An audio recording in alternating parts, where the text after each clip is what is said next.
بەڵێ وەکو پەیمانگای کوردی بە هەڵبژاردن راپۆرتێکی چلوونایەتیمان کردووە لەبارەی بایکۆتی هەڵبژاردن و هۆکارەکان و چارەسەریش. ئێمە ئەو راپۆرتەکە کردومانە لە هەر چوار پارێزگای هەرێمی کوردستاندا لەگەڵ نوخبەکانە دوانمان قسەمان کردوون. هۆکارەکان بە پلەی سەرەکی گەڕێتەوە بۆ بێمتمانەی هاوڵاتیان بە نوخبەی سیاسی دەسەڵاتدار و بەو بەڵێنانی کە کاندیدەکانی دەن لە کاتی بانگەشی هەڵبژاردنان، بەڵام لە دوایە کە هەڵبژاردن تەواو بێت ناتوان ئەو بەڵێنانە جێبەجێکەن. ئەمەیەکێک لە هۆکارە سەرەکیەکان کە هەموو گروپە فۆکس گروپەکان جەختی لەسەرەکەنەوە.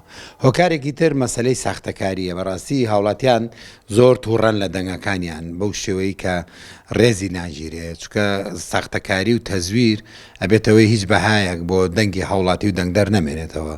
ئەمە جێکیشترە لەو هۆکارانەی کە جەختی لێکرێتوانێ لەگەڵ مەسەلەی ئەدای کۆمیسیۆن و لەگەڵ دەستێخستنی دەوڵەتانی ئیقلیمی و کۆمەڵی فاکتەر و هۆکاری تر هەیە زایدەن خراپی بژێوی هاوڵاتیان. ئەمەش دیسانەوانێ هۆکارێکی ترە بۆەوەی کە هاوڵاتیان سار بوون نەتوانێت لە پرۆسی هەڵبژاردن و لە بەشداریکردن لە هەڵبژاردنە. هەموو هێزە سەرچەکان لە هەرێمی کوردستاندا بەشداریان کردووە لە هەڵبژاردنە و هەموو هێزە سەرچەکان لە بەرژەوەندیان نایە کە بەشداری لە هاوڵاتیان دەنگ بدەن و بەشداری لە پرۆسی هەڵبژاردنا بکەن. و بەو بێدەنگێشی کە هەیە هی ئەوەیە کە حیزبەکان لە ڕێگەی ئۆنلاین و لە ڕێگەی مۆبایل و لە ڕێگەی دەرگا بە دەرگاوە چەند بانگەشی هەڵبژاردنەکەن، بۆیە بێدەنگیەک بەدی ئەکرێت. بۆیە ئەو بایکۆتەشی کە هەیە فۆرمەلە نەبووە لە هیچ هێزێکی سیاسیە و شتێکی خۆڕسکە، شتێکە خۆبەخۆیە. ئیتر هیچ پرۆژەیەکی سیاسی کۆمەڵایەتیش بەڕاستی لە پشتی و بایکۆتۆ تاسا وەکو ڕاگەێنرا و ڕاگەندراون ڕانەگەێنراوە. بۆیە ئەمە من پێم وایە زیاتر پەرچەکردارە. بایکۆتکردن کە لە چوارچەوەی پرۆژەیەکە نەبێ پرۆژەیەکی سیاسی کۆمەڵایەتیە، من پێم وایە دوجار ئەو هێزەستەمکارانە سوودی لێوەرگرن کە ئەوان بوونەتەوە هۆی دروستبوونی ئەو دۆخە ناخۆشی کە لە هەرێمی کوردستاندایە و بایکۆتکردن ئەکوێتە گیرفانی ئەوانەوە. بۆیە ئەم سیستمی هەڵبژاردنی ئەم جارە هەیە سیستمێکە ڕۆڵێکی زۆری داوە بە دەنگدەر و لەمان کاشا ڕۆڵێکی زۆری داوە بە کاندید نەک حیزبی سیاسی. لەبەرەوە ئەکرێت دەنگدەر وشیارە بێت دەنگ بدا بەو کاندیدەی کە دڵخوازی خۆیەتی و ئەوەی لە چاوەڕانەکە کە بتوانێت ئەو بەرنمەی کە پێشکەشی هاوڵاتیانی ئەکات جێبەجێ بکات.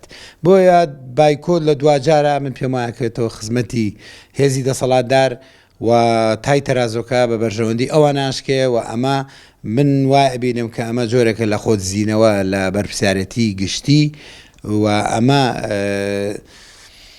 ئەم بایکۆتە بەڕاستی شتێکی وای لێ سەوز نابێت کە باشتر بێت لە پرۆسی دەنگدان. پێیانمان ئەوەیە هاوڵاتیان بەشداری بکەن، کارێکی قورس نییە. هەڵبژاردن ئاسانترین شێوازی خەباتی مەدەنیە.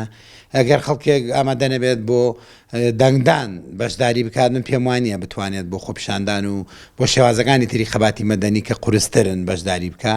بۆیە شێوازێکی ئاسان هاتۆتە ناوە و کۆدەنگیەکی نێودەوڵەتی لەسەرە مەوزوعە و حکوومەتی عێراقی زۆر بە جدی ئیشەکە بۆەوەی کەم پرۆسەیە دوور خاتەوانێت لە تەزویر بە تایبەتی و تەزویری کە لە 2010 کرا ئەوە هەوڵدرا و کونوکە لە بەرانە هەمووی بگیرێ. ئەو تەکنۆلۆژیایی کە ئێستاش هاتووە بە قسەی کۆمیسیۆن خۆشی و ئێمە کە بینیمانە لە نزیکەوە تا ڕادێکی زۆر هەوڵی داوە کە تەزویر کارێکی ئاسان نەبێ. بۆیە دەنگی دەنگدەر یەکلاکەرەوەیە و دەنگی دەنگدەر ئەتوانێت کاندیدێکی باش بخاتە جێگەی کاندیدێکی خراپ. بە دڵنیایی ئەوەی کە بایکۆت ئەکا زیاتر ئەو خەڵکانن کە ناڕازین و ئەوانە ئەکەونە خانەی هێزە ئۆپۆزیسیۆن و تاکە کەسی و سەربەخۆکانەوە. بۆیە بایکۆت بە پلەی سەرەکی زەرەر لە هێزەکانی دەرەوەی هەردوو هێزی دەسەڵاتدارەدا.